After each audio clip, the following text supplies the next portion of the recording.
Eu sou Viviane Reis, fundadora da EKMR e também personagem de São Paulo.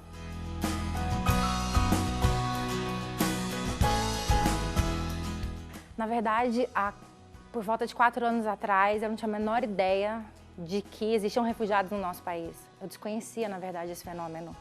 E quando eu descobri todas essas atrocidades que acontecem lá fora, né, o fluxo de pessoas que fogem, os campos de refúgio que existem, eu quis saber se no Brasil tinha campo de refúgio, de que formas as pessoas estavam sendo tratadas. E eu achei que dentro desse quadro de vulnerabilidade, a criança está na ponta extrema. E eu vi que as instituições que fazem um belíssimo trabalho de acolhida aqui no nosso país não tinham programas desenvolvidos que colocassem a criança como centro nessa abordagem para a integração ou para assistência que seja.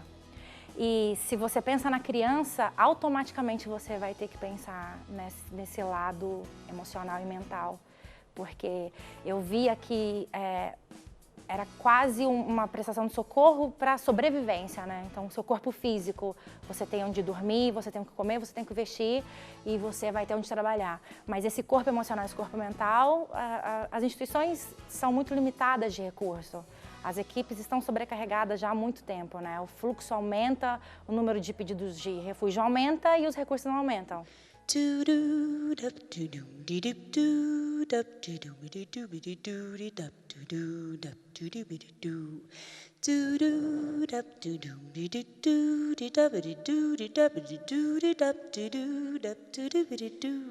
A gente já teve a oportunidade de fazer algumas trocas. A maior troca que acontece é na escola, né? As que estão com 5, 6 anos de idade, né?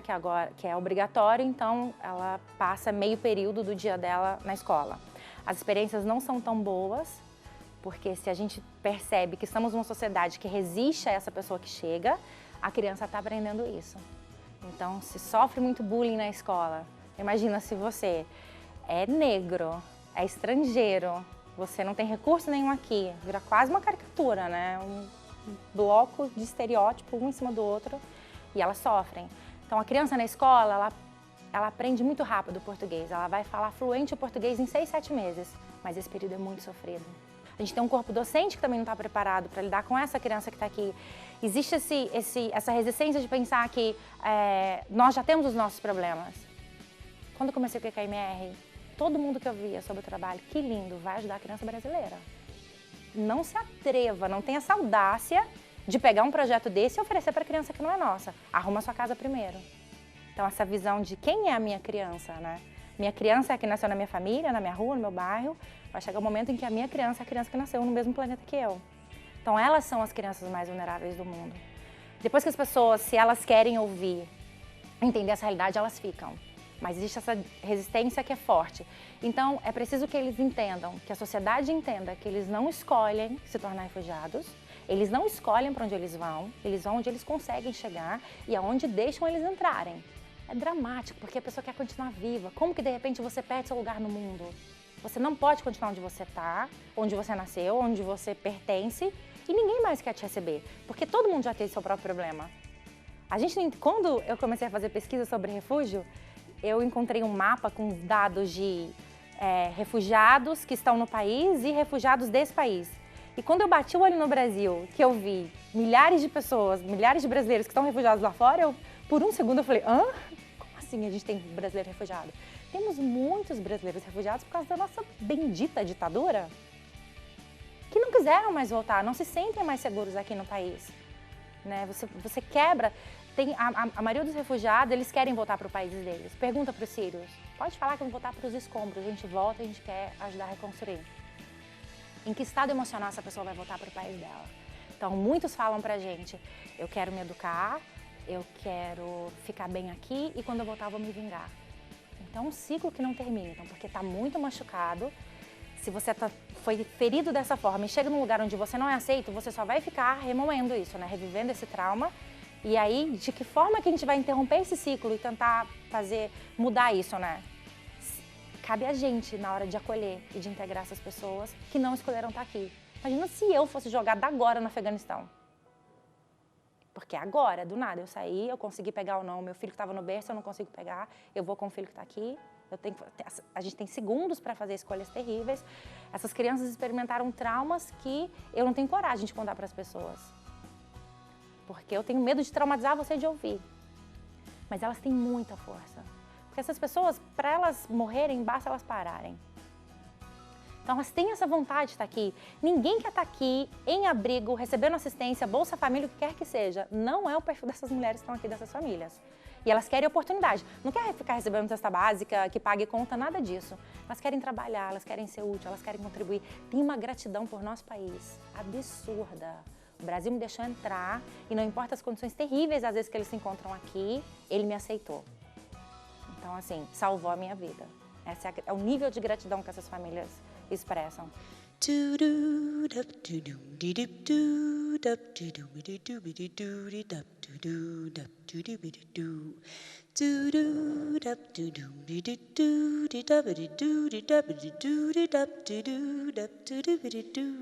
Eu conheci o refúgio pela Angelina Jolie.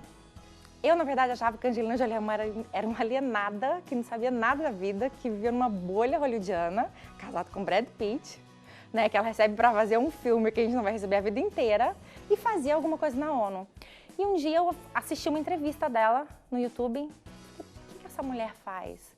Eu gosto tanto de pessoas, né, ativistas, até celebridades, ativista undercover, né, que não sai contando para o mundo inteiro, que faz Sandra Bullock, né, que é muito assim. Então, estourou a represa de Nova Orleans, aí vem a Cruz Vermelha. Sandra Bullock doou $1 milhão. Eu, nossa, Brad Pitt e Angelina Jolie doaram $1 milhão. Lá vem eles rasgando dinheiro, assim, um desprezo. E quando eu vi esse vídeo dela, eu fiquei tão chocada com o que ela estava falando que eu esqueci porque eu tinha começado a ver esse vídeo. E aí eu me lembrei de uma expressão americana que é home is where the heart is. Lar é onde o coração está. Eu pensei, tinha que ter alguém fazendo um trabalho desse e que essas crianças tivessem um coração para chamar de lar. E aí vem, então, porque se a imprensa hollywoodiana que está abordando a Angelina Jolie para saber sobre esse trabalho dela, você não vai saber nada. Você sabe que ela é humana, que ela é linda, ela é incrível, ela é maravilhosa, ela é solidária, ela se doa, mas tem a menor ideia do que ela faz. Mas se é a mídia especializada, sim, eles a ouvem como uma enviada especial do Alto Comissariado das Nações Unidas que ela é. Então, ela é uma porta-voz que faz toda a diferença para uma pessoa que está ouvindo pela primeira vez o refúgio. Tinha, por exemplo, um representante que dizia, olha, milhares de crianças estão fora da escola, elas estão no campo de refúgio, a única esperança que elas têm é de se educarem, elas não têm material para estudar, precisam que hajam doações. A gente sabe que é importante que uma criança se eduque, pode ser que seja a única coisa que lhe reste essa educação. Aí a Angelina Jolie fala, olha, as crianças que estão no campo de refúgio, elas querem tanto estudar que elas se reúnem em volta de uma árvore, centenas delas, para ouvir um professor. Elas não têm material, mas elas escrevem com o dedo na terra. Essa é a vontade que essas crianças têm de aprender. E aí você pensa, qual é a conta do Acnur para fazer com que meu dinheiro chegue até lá? Essas crianças têm uma caneta e um papel. Então é diferente. Essa homenagem do Coração Jolie é para isso. Eu gostaria muito que as pessoas que não entendem do refúgio ou que ainda resistem, se elas vão se interessar por esse assunto, que elas ouçam através dela, que é uma grande porta-voz e vai dar uma visão muito próxima, que vai, de fato, trazer a gente para se colocar no lugar deles. Que às vezes os discursos não colocam, ou são tantas estatísticas. Imagina pensar que 60 milhões de pessoas precisam de ajuda. É opressor. A gente se sente tão impotente que a gente fala, não tem o que fazer. Né? Mas aí você ouve, uma criança no campo de refúgio já é muito, uma. Então, se eu consigo tirar uma criança de um campo de refúgio, já é muito também, né? Entender que cada vida conta. Então, a forma com que ela aborda e com que ela se adressa para falar sobre essa causa me emocionou, me tocou e que me motivou a fazer esse trabalho. E aí tem essas homenagens para ela. Tem outras pessoas muito importantes também que a gente diz que são vozes da IKMR, mas o coral que tem a proposta de tentar preservar a identidade cultural dessas crianças que chegam, porque como a gente estava falando, por exemplo, se sofre muito bullying na escola, de repente elas começam a negar essa nacionalidade delas. Quando eu vi isso pela primeira vez, eu pensei, nossa, que lindo! A criança que é da Angola não quer mais falar que é da Angola, quer falar que é brasileira. Eu achei que era por tamanho amor à nossa pátria. Depois, acompanhando mais de perto, eu entendi. Quem sabe se eles não notarem que eu sou angolana e você aceita. Então a gente quer que ela entenda que a riqueza que ela traz é bem-vinda, que a gente aceita ela do jeito que ela é. né? Que nós possamos viver juntos, né? E celebrar essa diversidade que elas trazem. Então, através da música, agora a gente está fazendo um repertório que é de músicas brasileiras, mas nós temos aulas específicas onde a gente traz as mães. E elas trazem as memórias musicais e mostram pra gente quais eram os caminhos, o que elas cantam para as crianças delas, o que elas ouviam, do que falam essas músicas. Elas cantam juntas, são um dos momentos mais lindos que a gente tem nesse processo de aula, a maior riqueza. Ou as crianças cantando no idioma delas, aí elas se sentem seguras, né, do que elas estão cantando e amam o que elas estão cantando. E aí a música ela faz isso, né?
Com esse coral, elas têm as aulas todo domingo, elas têm aula de musicalização e de canto, uma vez por semana.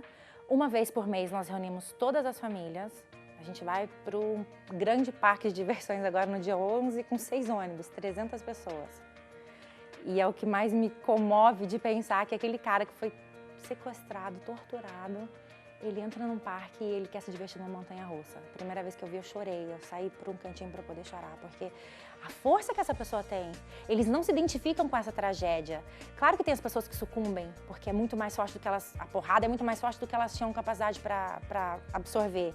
Mas a maioria deles não. Então eles não se identificam com essa tragédia, eles querem tentar se reconectar com essa alegria que eles tinham, com a vida que eles levavam. Então a gente faz uma vez por mês esses passeios, a gente atende as emergências que as famílias apresentam. Como a gente ainda não tem convênio, nem patrocínio de nenhuma empresa, os nossos recursos são muito limitados. A EQMR não tem funcionário, não tem sede, não tem escritório, nada. A gente trabalha em campo, na ponta e tenta fazer chegar o máximo que a gente consegue, porque já é muita criança precisando de ajuda aqui. Então, a gente atende as emergências que as famílias apresentam, seja ela qual for. Quando eu vou fazer o acompanhamento, faço visitas domiciliares. Se tem pai dormindo no chão há 2 meses, se está uma semana sem comer, se está um mó frio, o chuveiro queimou, qualquer que seja a emergência. E aí o nosso programa em defesa do direito à vida das crianças que estão lá fora, esse ano os nossos recursos financeiros foram quase que 100% mobilizados para isso. Então, a gente compra a passagem aérea para essa criança vir de forma segura buscar refúgio no Brasil. A gente já conseguiu trazer 20 crianças e os seus familiares.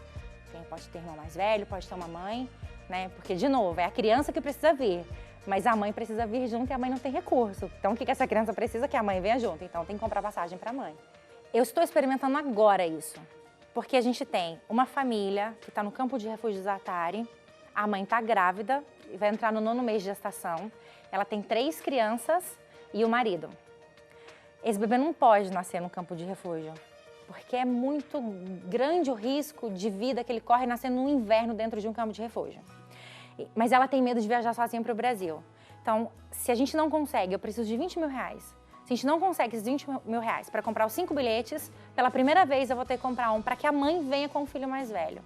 Então, todos os outros pedidos que a gente já recebeu, a gente conseguiu, mesmo que talvez uma amiga procurou a EQMR e disse, olha, eu vou fazer campanha para comprar a passagem dos adultos, vocês compram a passagem das crianças? Né? A gente entende o contexto que está, ou às vezes o pai tem algum recurso, mas ele não tem recurso para a família inteira. A prioridade é a criança. Então, tirando a criança, se a gente consegue, vem a família toda.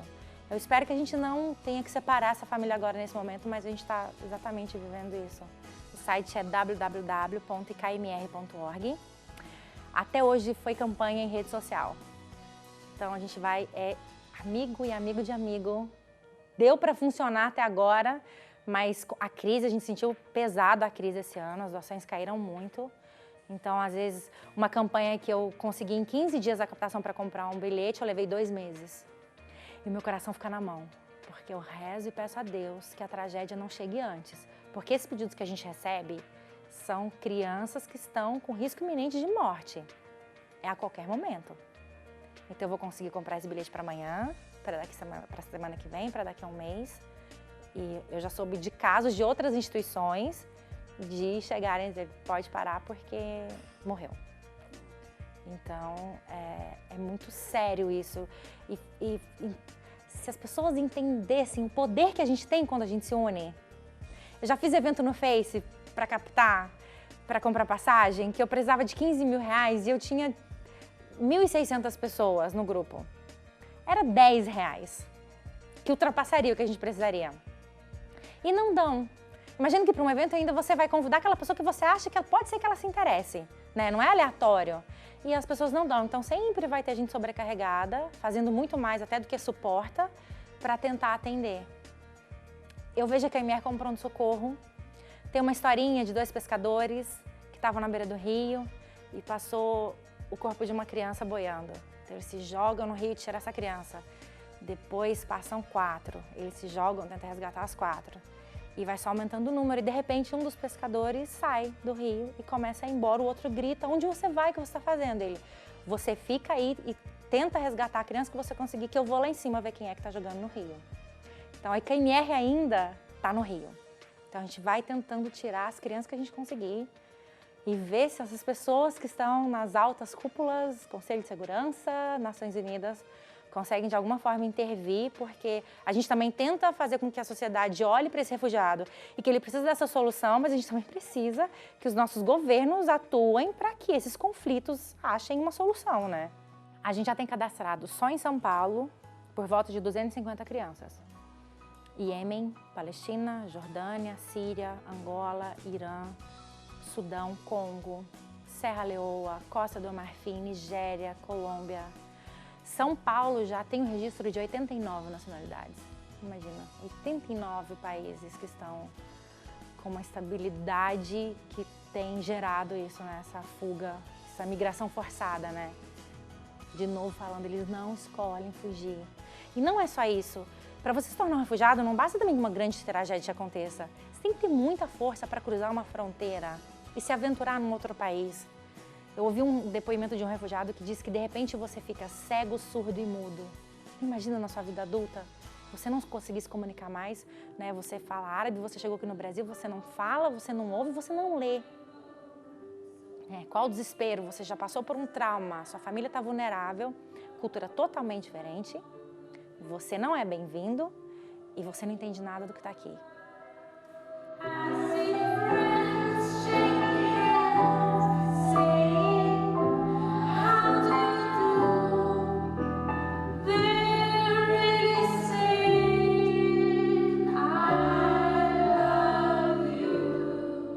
Em junho, que é quando a gente comemora o Dia Mundial do Refugiado, comemoramos o Dia Mundial do Refugiado é até um pouco estranho, né? Você celebrou que alguém virou refugiado? Não, a gente celebra a resistência dessas pessoas, a força que elas têm e se tornaram refugiados por causa disso. A gente promoveu um ato pela paz no Rio de Janeiro, no Cristo Redentor. Foi a primeira apresentação das crianças e a gente convidou a Letícia Sabatella para cantar com elas, Heal the World. E a Letícia, muito gentilmente, de prontidão, aceitou o convite e esteve com as crianças. E aí agora que ela veio para cá, a Letícia é membro do Conselho Curador desse Fundo de Direitos Humanos. E aí ela convidou, me chamou, perguntou se as crianças não podiam vir. E como eu disse, eu fiquei muito feliz, porque a proposta do nosso projeto não só ajudar a preservar a identidade cultural das crianças, é que a nossa sociedade vejam quem são essas crianças, o potencial que elas têm e que elas só estão aqui pedindo uma chance para continuar viva. E eu duvido que você vai olhar para uma criança dessa por um momento e vai pensar, não é problema meu, fica onde você está, ou não, fecha a fronteira, não deixa mais nenhuma entrar. Né? Teve aquela comoção mundial pelo menino Aylan, né, que morreu na beira da praia. Qualquer uma dessas crianças sírias que estão aqui podiam ter sido Aylan e morrido na beira da praia. Crianças continuam a morrer no mar, porque as nossas políticas não mudaram, né? A França sofre um atentado que é uma tragédia, que a gente se identifica tão imediatamente com essa França que todo mundo quer dizer não de novo. Mas a gente não se identifica quando um massacre é na Nigéria. Né? Teve aquela primeira vez o atentado, né, contra aquele jornal, e na mesma semana, aí teve, né, a mobilização de vários líderes mundiais, e na mesma semana 2.000 pessoas foram massacradas na Nigéria e ninguém falou nada. Por que a gente não se identifica com essa África? Eu agora queria chamar ao palco nossa grande participação especial, assim, junto. E eles são muito especiais, eles estão no nosso país, acolhidos por uma organização que é a única que faz no Brasil um serviço específico com crianças. São as crianças do coro Coração Jolie, e a Viviane Reis é fundadora da IKMR, que é essa organização responsável por acolher e incentivar essas crianças aqui no nosso país. Então, eu queria trazer ao palco esse coro maravilhoso.